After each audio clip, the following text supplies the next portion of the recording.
YouTube. I am officially 2 weeks post-op from getting my pain pump replaced. So far it's been a much easier recovery than my initial implant. Did not have to have my catheter replaced. Looks like what had happened was it had somehow shifted out of place. So that was, thank goodness they didn't have to take it out of the complete socket or whatever, the space that it was in, because I didn't have a spinal headache, didn't lose any spinal fluid, anything like that. So that was very much a blessing. But I also have not had the easiest of recoveries.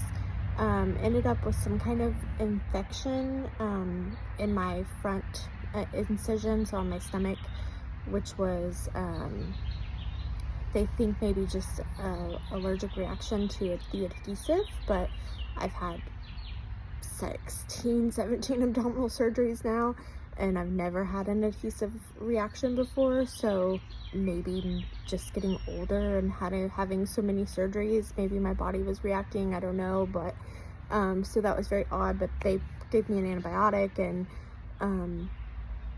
so I did the antibiotic, and then yesterday and today I have not put any tape on my stomach so that it could have some time without the adhesive, and definitely feeling better today than I have the last 2 weeks.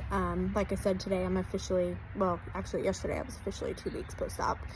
Went back to the doctor today, got my pump adjusted, got my boluses turned back on today, thankfully. So I have my boluses back on for 7 a.m., 1 p.m., and 7 p.m. So that will hopefully help with the additional pain that I've been having throughout the day.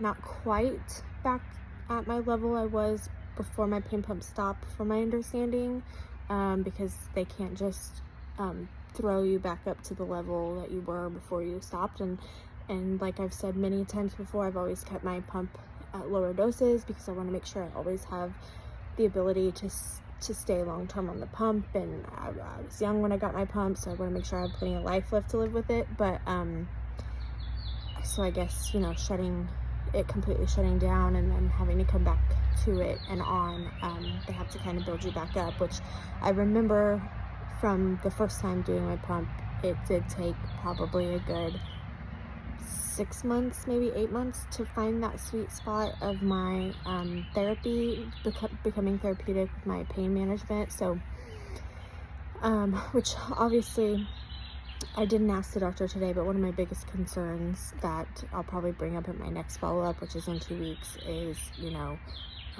sexual activity. And the reason for that is because obviously we're not being sexually active right now because I just had surgery 2 weeks ago. But when and if that time comes, that has always been a big issue for me. And the pump had just gotten to a point where we were finally able to be comfortable, or I was able to be comfortable. So I want to make sure that my pump is back to a place where I can have that enjoyment back in my life. I'm 33 years old, married, would like to continue to have that peace and joy in my life. So I had a really good appointment today. I feel positive about the outcome and the outlook. It's such a weird thing to me, the fluke that I had with my pump. I mean, I had heard and read about situations from people that had things go wrong with their pumps, like their pumps malfunction or they stop working, and then for mine to be the catheter slipping out, it kind of makes me a little worried because I had lost some weight right before. But when you feel good, you want to do things, right? So I was exercising and I was eating healthier and I was way more active. And so now it makes me concerned. And I asked the doctor if he thought that might be why I was, why, if that could have been a possibility why my pump had moved. And he didn't think so. He said it was probably just, a fluke. But it does make me concerned that if I was to lose weight again, or try to have that lifestyle, and it's odd to me because I also really distinctively remember, and I had went to the doctor at one point, and it was probably October or November.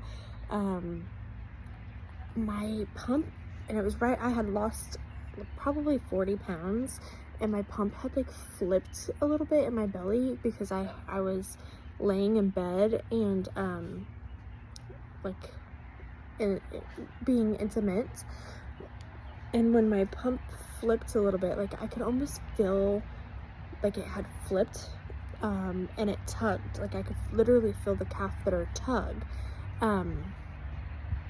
And when I went to the doctor for my next refill, she checked it and it was still right side right, like she could still insert the catheter to refill it. So she wasn't concerned because she was like, well, I can still refill you so it didn't flip, you know, to a point where you know it flipped over, because I can still insert the refill catheter. So so then I really wasn't too concerned about it, because I was like, oh well, you know, I just tugged it when I flipped. But it does make me wonder now if that evening that I tugged it, if maybe I yanked it that night and then it just yanked it enough to where it could move the rest of the way out, and then that's when it eventually stopped working.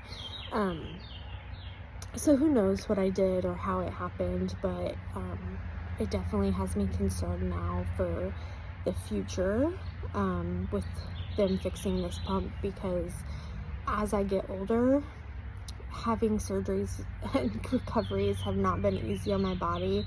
I just feel like I'm getting, like, I haven't cleaned my house in 2 weeks since I had, well, before that even, because I just felt miserable when my pump stopped working and they put me on oral pain meds. God, it's just unreal how life-changing these pain pumps are, because I realized very quickly how less I was doing. Like, my house is a mess. It's still a mess. Like, I could like, this is embarrassing, but I'm gonna show you my porch right now, because I have a 10-year-old that just kind of runs around rampant with his friends. Like, all his 10-year-old buddies come over here, and I have 2 dogs, and this is just in a matter of the probably month and a half that I haven't felt good and haven't been on top of the kids to clean up after themselves and come out here and cleaned up. But look, like, this is my backyard right now, looking a mess. And you should see my house. Like, it looks no better. Like, I have a lab and he sheds all the time, and the hair right now is unmanageable. And my husband, he's been trying to, you know, help and stuff. Like, he's been keeping up with the kids' laundry and things like that, but just, he works full-time and he works a hard job, so it's just been a little bit unmanageable right now. So it makes me extra thankful that when my pump was working, all the things that I was able to do and stay on top of. I went last Sunday, to my son's football game for an hour and a half. I stayed, and then I left. I didn't go to his baseball game this week. I haven't went and got my nails done, so they look like trash. It's just weird to be in a place like this place again. Like, it almost feels like the rug has been pulled from underneath me in my life again. Like, to be laying in bed all the time, back and reminiscing of how life was when the kids were younger. It's just crazy, but I don't know if I have anything really much else to add other than I'm on the mend, hopefully, and I start feeling better. I'm hoping that now that I'm 2 weeks post-op, my incisions will start to heal a little bit faster and better.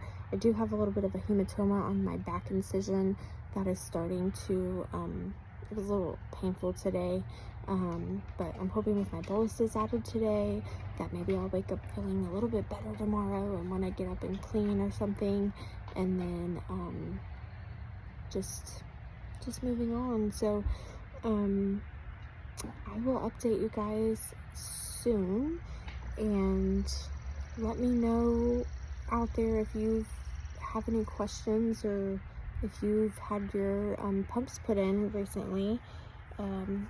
and we can chat. Bye.